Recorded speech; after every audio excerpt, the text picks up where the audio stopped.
Cancer Healer Center, a new beginning. अर्थमंत्री अजित पवारांकडून राज्याचा अर्थसंकल्प सादर। मुंबईमध्ये 41.2 किलोमीटर तर राज्यभरामध्ये 237.5 किलोमीटरचे मेट्रो मार्ग सुरू होणार। मुंबईतील वाहतूक कोंडी कमी करण्यासाठी 64,000 कोटींचे प्रकल्प।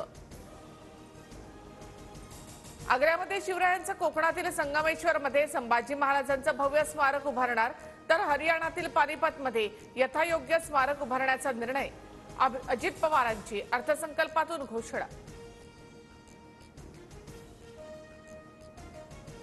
गोरेगाव, नवी मुंबई, खारघर आणि विरार बोईसरमध्ये सुद्धा व्यापारी केंद्र बनवणार। मुंबई विमानतळ ते नवी मुंबई विमानतळाला मेट्रोने जोडणार।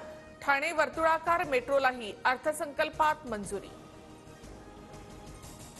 लाडकी बहीण योजनेसाठी 36,000 कोटींची तरतूद। 24 लाख महिलांना लखपती दिदी बनवणार। अजित पवारांची घोषणा।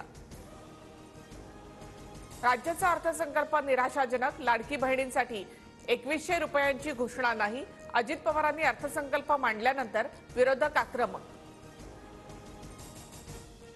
अर्थसंकल्प सादर झाल्यानंतर फडणवीस आणि उद्धव ठाकरेंची भेट। दोघांकडून एकमेकांना नमस्कार, मात्र शिंदेंकडून दुर्लक्ष। विधानसभा अध्यक्षांसोबतच्या भेटीनंतर महाविकास आघाडीचे नेते आणि फडणवीसांची बैठक। भास्कर जाधव, जयंत पाटील, पटोले फडणवीसांच्या भेटीला। नार्वेकरांसोबत विरोधी पक्षनेते पदावर चर्चा झाल्याची माहिती। महाकुंभ मेळ्यातील पवित्र स्नानावरून राज ठाकरेंनी उडवली खिल्ली।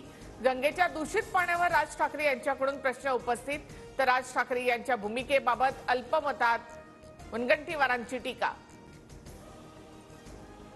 राज ठाकरेंच्या वक्तव्यामुळे अनेकांच्या भावना दुखावल्या।